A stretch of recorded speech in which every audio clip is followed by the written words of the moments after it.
Have you guys noticed what's happened with the used car market in the last couple of years? It's wild. So if you've got a car or a truck that you want to sell and you want to take advantage of this crazy booming used car market, pay attention to this video, because on this episode of Chasing Dust, I'm going to give you guys a couple of tips on how to get the most money for your modified vehicle.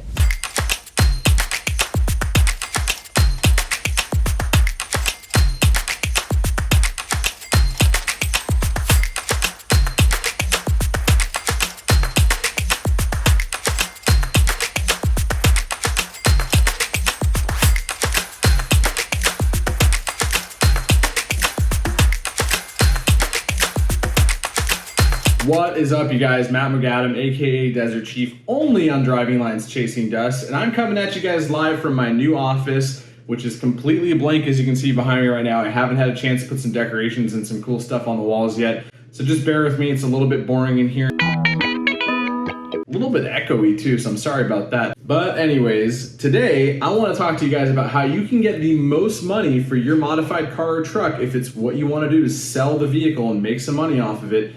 I have a ton of different tips that I can give you guys on how to prepare a vehicle, how to list a vehicle, all the things that you can do to justify your very high asking price, and how to negotiate and make sure that you guys are able to actually get what you're looking for when it comes time to selling a project vehicle or a vehicle that's modified. A lot of these things do also apply to stock vehicles, but I don't really own anything that's bone stock. Nobody cares. This is going to be more for the car enthusiasts out there, for guys who are building trucks, SUVs, off-road vehicles, drift vehicles, all these types of vehicles that you guys modify and are maybe it's time to part ways with these cars, and you want to make some extra coin. This is the time to do it, because the used car market is still booming, but it is somewhat on the downturn. These tips do work in any used car market, so take them for what you will, and hopefully they'll help you guys when it comes time to selling your vehicles. But before we get into that, I want to show you guys some really cool stuff that I just got in the mail. Nitto just sent me this Camelback backpack. Really cool. I am part of the pit crew over there, so I get these cool product drops, merch drops every once in a while. This is their Camelback Arete 18 bag. I use it for hiking. I'm going to be using it for some of my off-road trips. Super rad. I can't wait to take this one out there once the weather cools down a little bit. It's like 100 degrees outside right now. But also with that, I got a Surefire flashlight. Super bright. That's just the low mode. That's the high mode. Okay, so yeah, check it out. This is the Surefire, and it's got, of course, the Nitto branding on there too. Very compact, fits nicely inside the truck, and very good for camping purposes, or if you need to shine the light in the house if the power goes out. Really cool. Surefire makes some great lights too. And last but not least, I did also get this really cool Pit Crew commemorative coin. I mean, check this thing out. I wonder how many people out there have these. These are really well made, super nice. Just a really cool token to have, as being part of the Pit Crew for Nitto. And of course, this video is brought to you guys by Nitto Tire. I have them on all my vehicles. I just put a brand new set of NT555 G2s on my Mustang Mach-E, and just really woke that car up in terms of the way it looks, the way it performs as an all-wheel drive vehicle. Putting a square setup on that car has been really great. And I have a couple of projects right now that have a couple different off-road tires, like the Ridge Grappler and the Recon Grappler. So if you guys haven't checked out Nitto's line of tires, definitely go to their website, nittotire.com, and see what they got, because I guarantee you they have an amazing tire for whatever it is that you're driving. But back to the topic at hand. So I'm going to go over some of these tips, just overview them for you first, and then we'll get into each one individually, show you guys all the things that you can do to really up the value of whatever used vehicle that you're trying to sell. So first, I'm going to talk about fixing some of the stuff around the vehicle that you can easily fix, including check engine lights and things like that. Then I want to talk to you guys about tires, because it is a very important selling point on any vehicle. I want to talk about the curb appeal of the vehicle, the way it looks parked on the street. I want to talk about some of the things you can do before you actually sell the vehicle or show the vehicle, like getting it detailed, getting good photos of it. And then I want to give you guys a couple of tips for when it comes time to, actually dealing with buyers, because if you're like me, you get annoyed by these people all the time, Facebook Marketplace or Craigslist, whatever.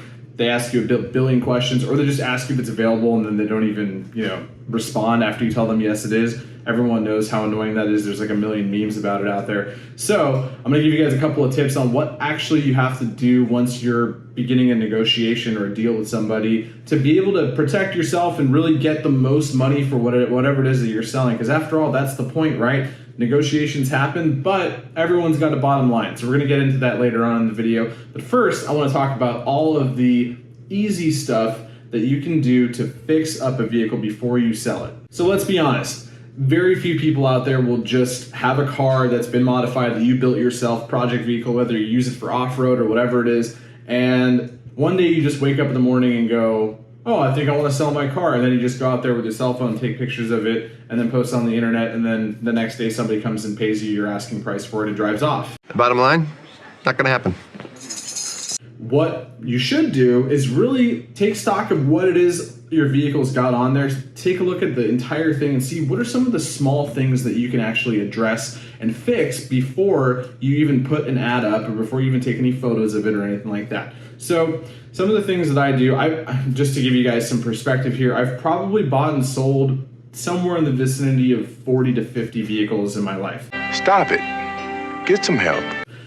So I've done this a lot, and almost all of the cars that I bought and sold, I've been able to make a little bit of money on top of it from what I actually put into the vehicle. That's the point, right? If you want to, drive a free car and get some money at the end of it, that's like the dream for any car guy. You don't want to keep sinking stuff into it and then just losing all your money. So if you're like me and you want to, get a little bit more out of a vehicle than you put into it, there's a couple of very small key things that you can do around a vehicle to really just make it more appealing to you, whoever it is your clientele or your customer is that wants to come and buy this vehicle from you. So take a really, really good look at your car or your truck and take a look and see what are the small things that you can do to fix it to make it look a little bit better. Whether you got like a bent antenna for the radio, or you have some trim molding that's peeling or something, or let's say you have a check engine light for something really silly like a gas cap, fix that. It's easy. It's like $20 to fix something like that. Obviously, when you're writing up your write-up, you're gonna have a list of pros and cons. Most vehicles have both. So if you address some of these small things ahead of time, you don't have to really list much in the cons section. And then when you have a buyer coming to look at the vehicle, you don't have to be like, oh, well, yeah, you can get a new antenna. It's like $5. It's not so bad, man. She's got what? Some paint and, some fiberglass. Yes, indeedy. It's just better that you have a brand new one on there. It really, really helps justify whatever it is your asking price is. So look around, see if there's like mud flaps, things like that you can fix, just small stuff that you can fix that would take you about 10 minutes, because after all, you're a car guy, right? You can fix this stuff really easily. The buyer may not be. So to them, they think that they have to take it to a shop to get something like that fixed. But for us, it's no big deal. So try to fix all the small things you can before you even post it up or take any photos. So yeah, cleaning up any of the trim moldings, cleaning up any of the windows if you have like stickers on them that are still on there. Take a razor blade, just take all those stickers off. Nobody, the next guy's not gonna want to see your 4x4 club sticker on the back window. He's gonna take it off the minute he sees it. But if it's already taken off of it before he comes over and checks out the truck, it's going to be a lot nicer. He's going to see it as if it's his own vehicle and not just somebody else's car. This is your car. My car. And that's what this is all about. You want to really put your buyer in the headspace that they already own this car when they come to look at it. So having all the personal touches removed from the vehicle as best as you can, that's definitely something I would do before I sell a vehicle. The next tip is really going to be about the computer of the vehicle. So if you have a vehicle that's got an EFI or computer on it, if it's OBD2, take a look and see if it has any codes. So you can plug in the scanner tool, see if it's got any codes in there, or you can go to the auto parts store, the repair shop, and you can see if it has any codes in it. But if you're a car guy, you probably have a scanner or a way of scanning codes. And see if it's something that's simple enough that you can fix. If it's like a gas cap that's leaking, that's $20. You can fix that pretty easily. Just check it out to make sure that the computer thinks that the vehicle is healthy, and therefore when your customer or your buyer wants to come and look at the car, there's not a bunch of Christmas tree lights on the dashboard and getting him all worried about it. And next, I want to talk about something that's very important and so much overlooked when it comes to vehicles that people put up for sale. And I'm talking about tires.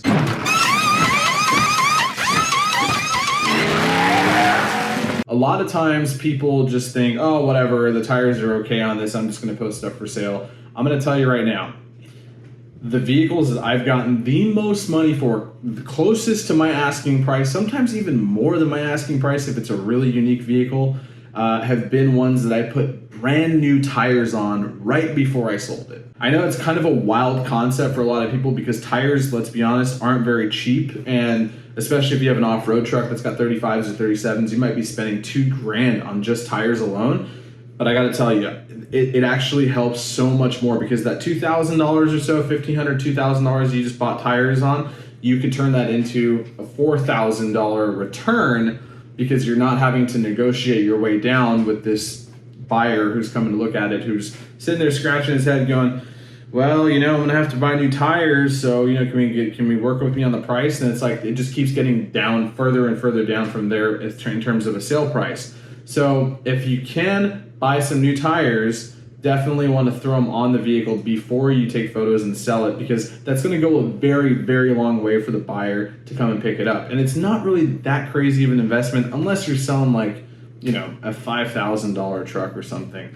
In that case, maybe you can find some used tires or something. But for the most part, if you're selling like a newer vehicle and, it's worth a good amount, try not to sell it with a bunch of roasted tires because it's just really, really going to keep driving down the negotiation to a sale price that maybe you're not too comfortable selling a vehicle for that much because you thought you were going to get a lot more. And I'm willing to bet that if the buyer comes around and sees that you got a brand new set of Nitto tires on this vehicle, they're just going to be like, okay, We'll take it!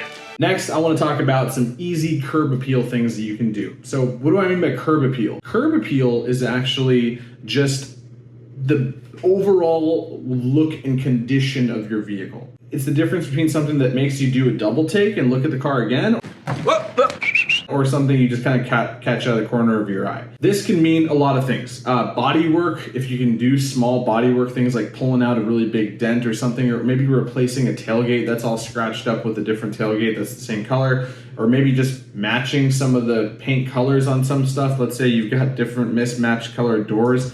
These types of things all fall into this sphere of like curb appeal. Like somebody will never look twice at a car that's got 4 different colors on it. But if that same car was one color, that definitely ups the curb appeal on that vehicle. So take a look and see if you have mismatching wheels, if you got a mismatched spare tire, that definitely isn't too, like if I saw a truck that had a mismatched spare tire, different tire than the other 4, if there's 2 tires that were from one brand and 2 tires from another brand on the other side, it just like really makes it hard for me to want to pay the guy whatever it is he's asking for. And I'm going to use that as a negotiating tool to bring the price down. So don't let that happen to you. Put all the same tires on the truck. Put all the same wheels. Make sure the body's all in the same color. There's a lot of things you can do to really help yourself make this vehicle much more sellable if you just look at it from the perspective of whoever it is that's coming to buy this vehicle from you. Now, one last thing to add to this list of easy things you can do is just make sure like all the radio and the air conditioning and all that stuff works, because none of this stuff is really things that us car guys and like project car guys care about. It's like, this is a desert truck. What the heck do I need AC for? If it needs a recharge, go charge the AC, because the new buyer might want to drive it around town in 90-degree weather and wants the air conditioning. Maybe you don't need it because every time you go out there, it's on the back of a trailer and you're just going to go play with it in the dirt and come right back. But if it's something you can easily fix, like maybe a door lock actuator or a window actuator or something silly, the radio, make sure it plays and all the speakers are working. These are all things that maybe aren't so important to you, and that's why you've neglected them for so long. But when it comes to the next person who wants to buy this vehicle, it might be something that's like a non-negotiable for them, that they have to have air conditioning. And if everything on the inside is in good working condition, I guarantee you that your buyer is going to be happier to pay you more money for your vehicle. So go in there, make sure everything works. Very easy thing to do. All right, so you fixed all the easy stuff. You checked for the check engine lights and know the lights. You put new tires on it. You did all the body work, mix matched everything. You fixed all that stuff. You got the curb appeal where it needs to be in the interior, all the functionality, all that stuff works. Awesome. You have a beautiful vehicle. This is the moment that most car guys decide that they no longer want to sell their vehicle. So I would say that this is the time that you really have to stick to your guns. If you are selling, you are selling. There are so many times where I've done all those things and been like, I really like driving this thing. I don't want to sell it, But if you do and you really do want to sell the vehicle, what you have to do next is get it detailed. Take it to a detailer that you actually trust, somebody who is going to do a really good job, maybe get some referrals from friends if you're a car guy. No, it's not cheap. You know, a couple $100 for a good detail is not far out there. But I guarantee you that it is going to go a long way, because right after you get that detail, you should take some professional photos. So that's going to be our next tip here, is after you get it all cleaned up inside and out, the trunk, the under the hood, everything cleaned up, get some professional photos done of the car.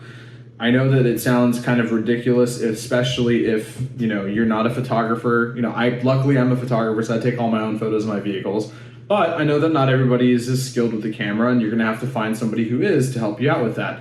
I'm telling you, it's money well spent. Just recently, I sold my 2003 Cobra Terminator, and I had the crazy wild idea to take it to a detail shop, or actually the detailer came to my house. He cleaned the entire vehicle inside and out, gave it a really nice wax job. You know, it was a black car, so they get dirty really quickly. The next day, I took it to a product photo studio that actually has a very big infinity wall, and they did a full set of production style white infinity wall photos of this black Terminator. And they did all the exterior, some of the details around it, like the brakes, the tires, the wheels, you know, the badging, all that stuff. They opened the hood, they did the entire engine bay, the interior, the front seats, the dashboard. I mean, they just took photos of everything. And by the end of it, I had probably about, I want to say 50 or 60 select photos of this car. And it just looked like it was literally a brand new vehicle. I mean, it had 60,000 miles on it, but it looked like it was a showroom, brand new, like 0-mile Terminator. I know that the detail job and the photos that I took of that car went a very long way in getting me however much I got for that car, because what I priced it at was way higher than what I paid for it. And I trust me, I drove it, you know, for like 6 months and put 6 months worth of mileage on this car, but I sold it for way more than I paid for it, because I went and took the time to do these things that I just mentioned, as well as getting it detailed and taking these professional photos. So it really goes a long way when it comes to selling a car to get these professional photos done. All right, now just a couple of really quick tips on when it comes time to posting it for sale and how much you want to sell it for and all that stuff. I just want to give you guys a quick tip that a car's value is not always the sum of all the modifications and the labor that you may have put into it. So a lot of people go out there, and especially in this crazy booming market, and they just want to post it for sale for however much they spent, and then in the ad they list the prices they paid for every single modification and all the labor that goes into it. You know, it doesn't always work that way. They're not brand new parts. You know, the labor may have been done by somebody that we don't trust. It doesn't work that way. So you have to value it based on current market value, as well as the value of somebody else having to go and do all those modifications. That is important, but it's never going to be exactly what you put into it. So keep that in mind. Best way that I go about valuing my vehicles is I set what I call the hardline price. This is like the number that, you know, this is the absolute lowest that I would be comfortable taking for this vehicle. You set that hardline price and you don't go below that. It doesn't matter to you. It doesn't matter, and it matters a lot to them. Just pay the price. Yeah. And then you take it 10 to 15% above that hard line is where you start for your asking price. Sometimes you can go as high as 20% if it's a high profile build, like a SEMA build, or it's a very unique vehicle that, you know, doesn't have a lot of other vehicles out there. People don't have options when it comes to buying these things. You can go higher on that as a starting price, but make sure you identify what your hard line price is. And for most cars, it's about 10 to 15% above that is where you can start your negotiating and your asking price, and then work your way down, hopefully not too far down, but down to your bottom line, your hard line. And last but not least, you have to know where to post it. Back in the old days, it was like you can just put it on Craigslist or whatever, and that's all you had. But nowadays, there's 100 different places that you can post vehicles for sale. You definitely want to put whatever it is that you're selling in the right spot where it makes sense, because you want to have the right buyers looking at it. So if it's a very, very, you know, beat up old pickup truck that's maybe worth $5,000, yeah, OfferUp's probably a good spot for that.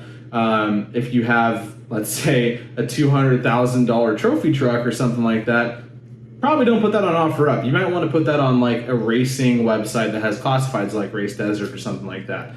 If you have something that's very unique, something that's classic, like an old Land Cruiser that's got low miles, a place like bringatrailer.com is a great place for that. Facebook Marketplace is probably pretty good for everything. Craigslist is probably pretty good for everything too, but just be aware because you're going to get, it casts a very wide net and you're going to get a lot of different people coming at you. And you have to learn how to weed through the people who are actually serious about wanting to buy your vehicle or the ones who are just tire kicking you, or what I call, you know, online tire kickers, the guys who just want to ask you 100 questions and never come look at the vehicle. So definitely want to make sure that you're putting whatever it is you're selling in the right place so that you can get in front of the buyers that you're looking to get. But that's really it, you guys. Just wanted to give you guys some of these tips, and hopefully you guys can use these if it comes time to selling your car or your truck, especially if it's modified, and go through all these steps here. And I guarantee you that you're going to get more money for your vehicle if you do these things than if you didn't, because I've been doing this for a long time. And I definitely have been developing some of these tips based on my own past experiences and the past experiences of my friends who've also taken this advice. And more often than not, we're very happy at the end of these deals because we made away like bandits. And whoever it is that bought the car is stoked because it's a great running car that, you know, you might have even wanted to keep. Everyone's happy in that deal. So I really hope that this video helps you guys if you're looking to sell a vehicle. If you guys have any other tips that I haven't gone over, please drop them in the comments below, and be sure to subscribe to Driving Line because we do videos like this all the time, as well as all kinds of cool adventure videos and all kinds of how-tos, whether you're into cars, trucks, classics, off-road, racing, whatever it is. We do a lot of great videos for you guys here on this channel, so make sure you hit that subscribe button. But for now, you guys, it's been your host, Matt Moghaddam, aka Desert Chief, only on Driving Line's Chasing Dust. I'll catch you guys on the next one. Thanks for watching Driving Line. If you guys like this video, consider subscribing to our channel so you'll never miss any of the content we create here. Whether you're into trucks, Jeeps, imports, domestic vehicles, or anything in between, we are here to fuel your passion. So hit that subscribe button and we'll see you guys next time.